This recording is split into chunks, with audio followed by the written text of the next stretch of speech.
भारत माता की जय, भारत माता की जय, जय श्री राम, जय श्री राम, जय श्री राम, जय श्री राम।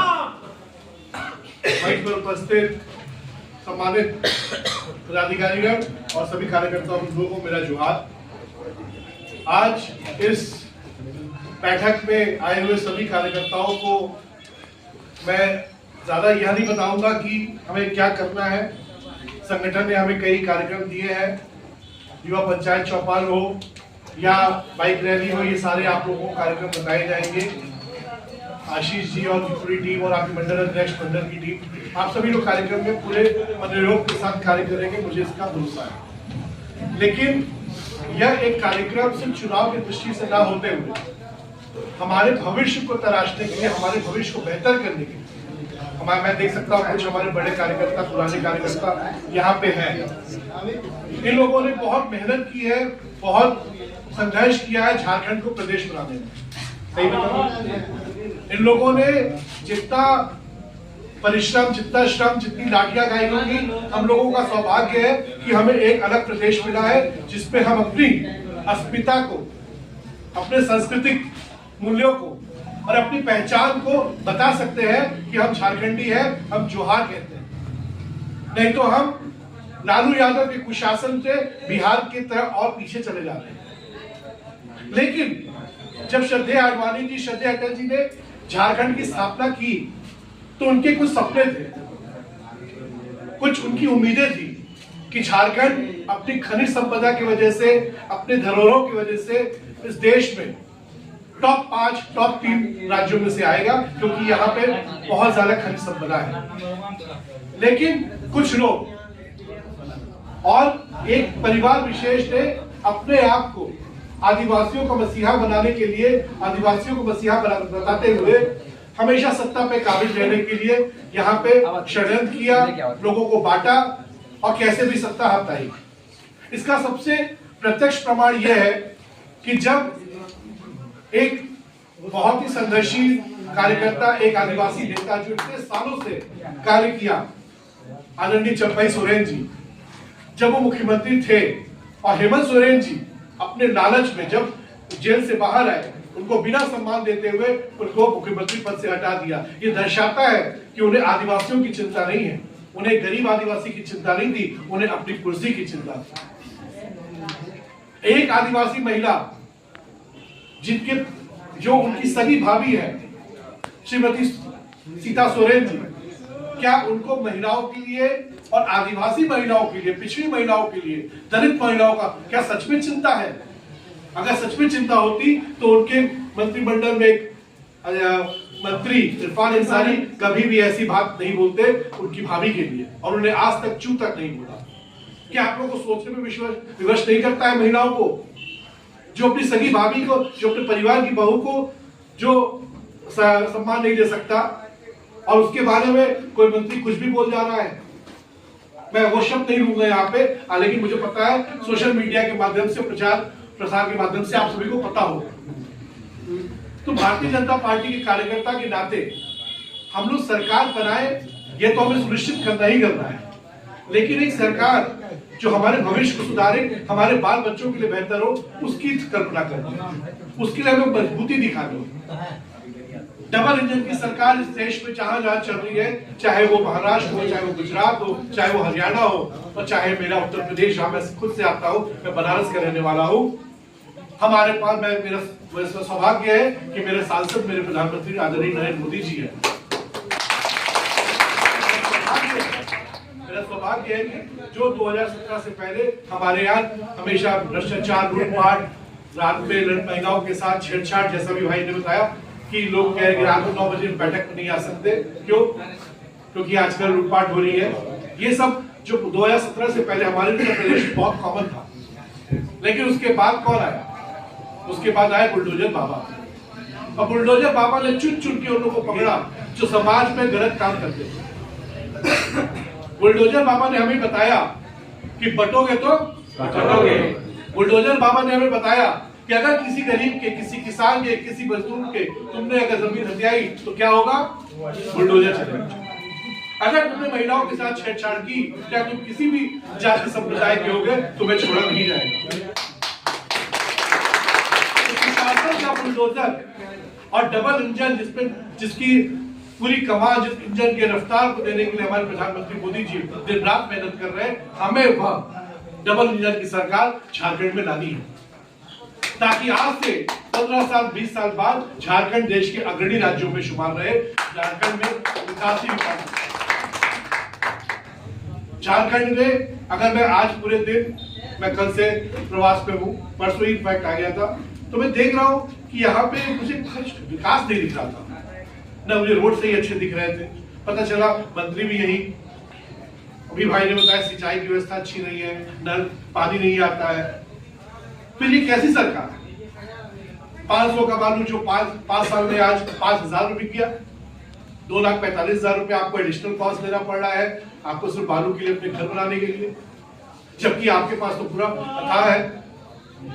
ऐसी बातों से मन विचलित भी होता है, मन दुखी भी होता है, मन क्रोधित भी होता है। लेकिन युवा मोर्चा के कार्यकर्ताओं का मन क्रोधित होना चाहिए, क्रोध इसलिए आना चाहिए कि ये हमारे संपदाओं के साथ, हमारे बालू के साथ, हमारे रिसोर्सेज के साथ अन्याय किया जा रहा है। लोग अपना जेब भर रहे हैं, हमारे संपत्ति हमारे पास से ही ले जा रहा है। बिल्कुल। लेकिन उसके लिए आपको क्या करना मालूम है?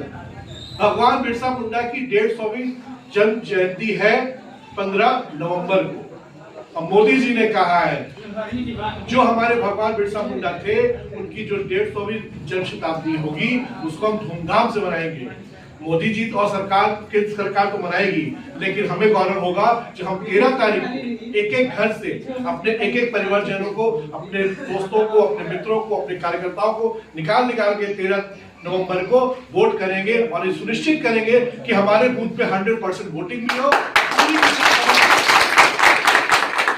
हमें सिर्फ एक चीज देखना है, एक लक्ष्य देखना है, 5 साल हमारा कौन नेता है, वो है नरेंद्र मोदी। 5 साल हमें नरेंद्र मोदी, बाबूलाल मरांडी जी के नेतृत्व में झारखंड में डबल इंजन की सरकार लानी है, जो हर समाज के लिए, हर जाति के लिए, महिलाओं के लिए, पिछड़ों के लिए, दलितों के लिए, आदिवासियों के लिए, सबके लिए कार्य करे, भेदभाव ना करे। आपने देखा होगा कि 2024 के लोकसभा में यूपी में खासकर एक नारा बनाया गया, एक नैरेटिव बनाया गया कि भाजपा आएगी तो संविधान बदल दिया जाएगा। संविधान पे 1 इंच खतरा नहीं है मेरे मित्रों, ये प्रधानमंत्री मोदी जी ने हमेशा कहा है। किसी के बाई के लाल में दम नहीं है कि संविधान को बदल दिखाए, पर प्रधानमंत्री मोदी जी है। लेकिन हाँ, बदलेगा कौन? जिसने पहले इमरजेंसी लगाई थी। वो लोग जरूर बदल सकते हैं, क्योंकि उनकी हमेशा से मंशा रही है कि गरीब हमेशा गरीब रहे, आदिवासी कभी भी समृद्ध ना बने, ये हमेशा उनकी मंशा रही है। नहीं तो 70 वर्षों में बहुत बड़ा कालखंड होता है मित्रों, जिसमें देश बहुत आगे बढ़ जाना चाहिए था। एक आदिवासी महिला को हमारे प्रधानमंत्री ने देश के सर्वोच्च पद पे, राष्ट्रपति के पद पे बनाया। आज तक कांग्रेस की किसी सरकारों ने ये सोचा तक नहीं, और हमेशा उनका तिरस्कार किया जब से उनकी घोषणा हुई। शर्म नहीं आती लोगों को कि एक आदिवासी महिला के बारे में ऐसा बोलते हैं। इस प्रधानमंत्री ने, इस पार्टी ने हमेशा अंत्योदय के नारे के साथ कार्य किया। अंत्योदय हमारे बड़े कार्यकर्ता जानते हैं, हमारी नसों में, हमारे खून में, हमारी आत्मा में बसता है। अंत्योदय मतलब अंतिम पंक्ति पे खड़ा हुआ हर इंसान तक सरकारी सुविधाएं और सारी सुविधाएं तक पहुंचाना, ये हमारा संकल्प भी है, ये हमारे जीवन का जीने का लक्ष्य भी है। ये पार्टी नहीं है, ये परिवार है। राहुल गांधी ने बहुत कोशिश की, जाति जाति जाति जाति जाति जाति जाति जाति, तुम ये जाति, तुम वो जाति, वो जाति, ये जाति, बहुत कोशिश की हरियाणा में जाके करने की। लेकिन क्या हुआ? भारतीय जनता पार्टी का एक कार्यकर्ता लग गया, क्योंकि 2024 लोकसभा में थोड़ा सा हमने गड़बड़ी की उत्तर प्रदेश में। तब लोगों को समझ में आ गया कि हमें जाति में नहीं बंटना है, हमें जाति में नहीं बंटना है। हम सबको एक परिवार के तौर पे, भारतीय जनता पार्टी के परिवार के तौर पे, एक कार्यकर्ताओं के पूरे समूह के साथ कार्य करना है। हमें जाति में बिल्कुल नहीं बैठना है। और उसका रिजल्ट क्या हुआ मित्रों? हरियाणा में तीसरी बार भारतीय जनता पार्टी की सरकार होगी।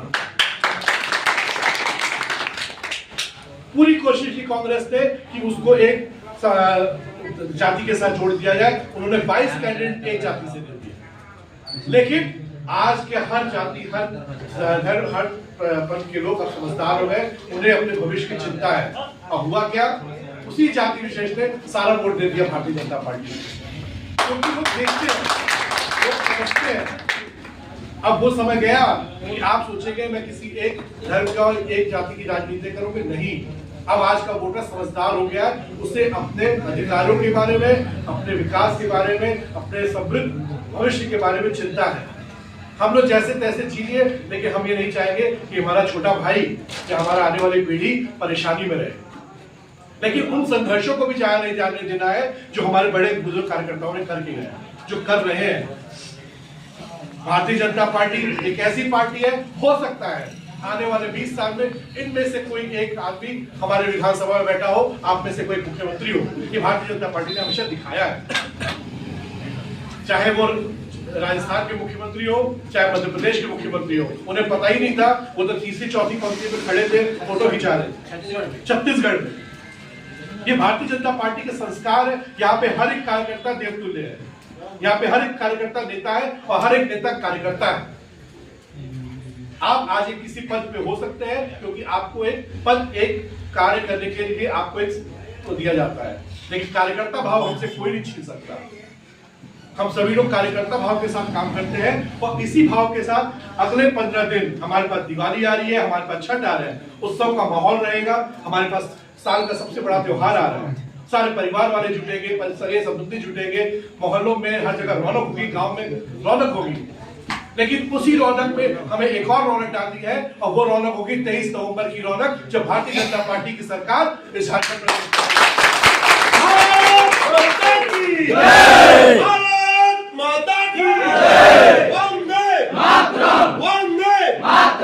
तो जैसे आप दिए जलाते हैं, जैसे आप दिए जलाएंगे, जैसे आप छठ पे नहाए खाए और सारे कार्यक्रम करेंगे, उसी तरह आपको 13 नवंबर तक और 13 नवंबर की सुबह से ही लग जाना है। ये सुनिश्चित करना है कि कोई भी वोट छूट ना पाए।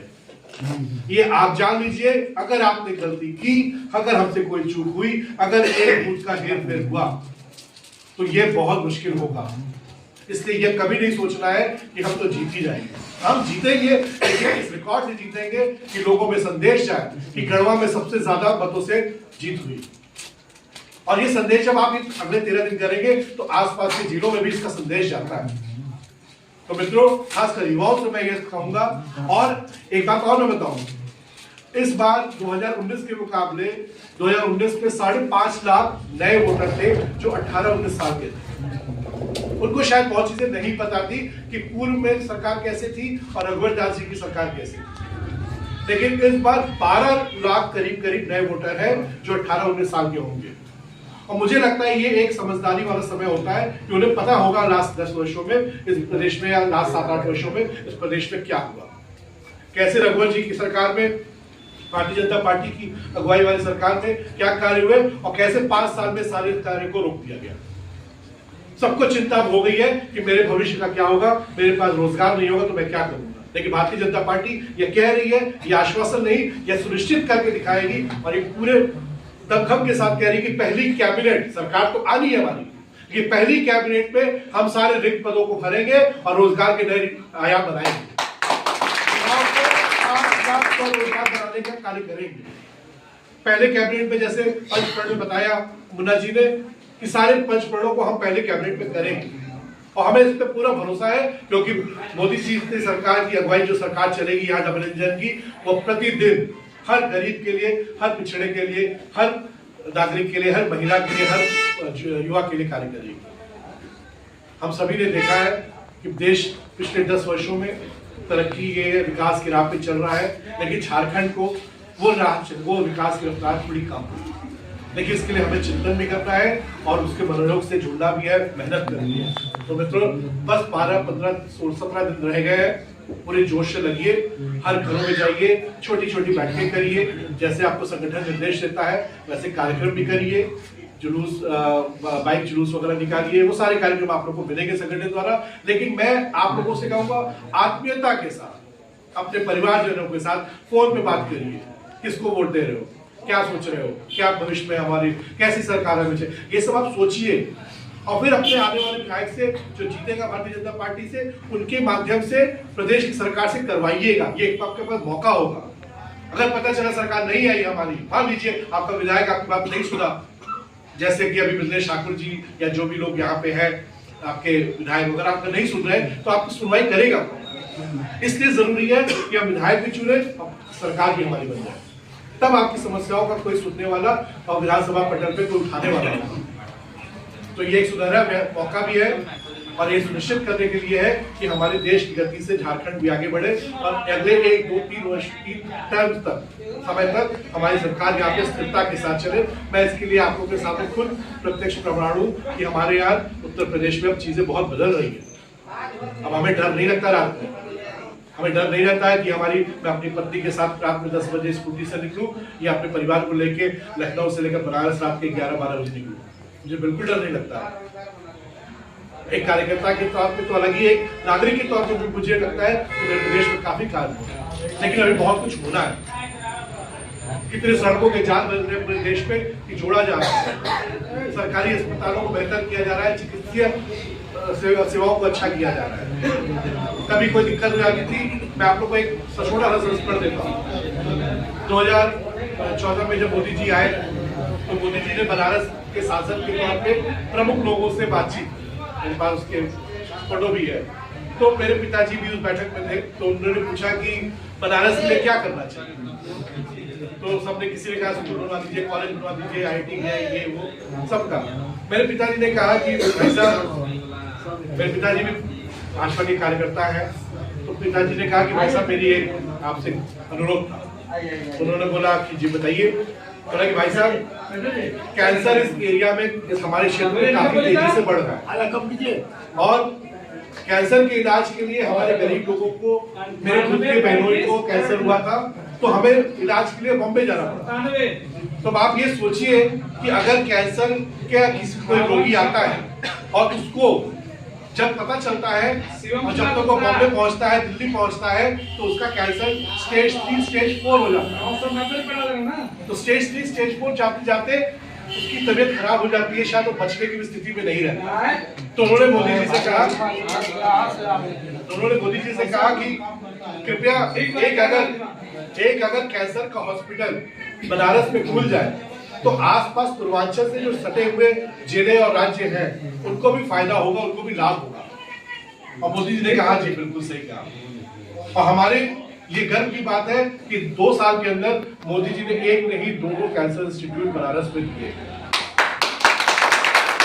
इसका लाभ आज के डेट में आप लोगों को पता ही होगा। टाटा मेमोरियल का एक हॉस्पिटल BHU के बगल में खुला हुआ है, अगर जो बनारस गया हो।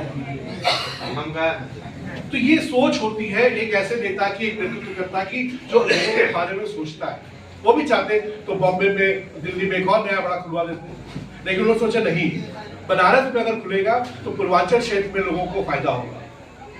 ऐसे कई काम मोदी जी ने किए हैं। इसलिए मैं कहूंगा ज्यादा समय ना लेते हुए आप सभी का अपने आसपास चीजों को देखिए, देश में प्रगति देखिए और ये सोचिए कि हमारा कॉन्ट्रीब्यूशन, हमारा कार्यकाल कैसे हो सकता है कि हम 13 तारीख तक अनवरत संघर्ष करते हुए, मेहनत करते हुए, बिना थके बिना सोए हम लोग सुनिश्चित करें कि वोटिंग 100% हमारे बूथों में हो और हम जीते भारतीय जनता पार्टी की सरकार।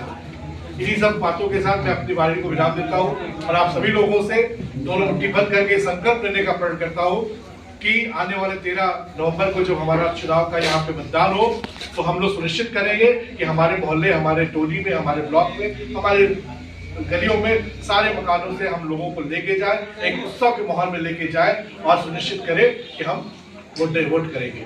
दोनों मुट्ठी बंद करके बोलेंगे भारत माता की जय, भारत माता की जय, वंदे मातरम, वंदे मातरम।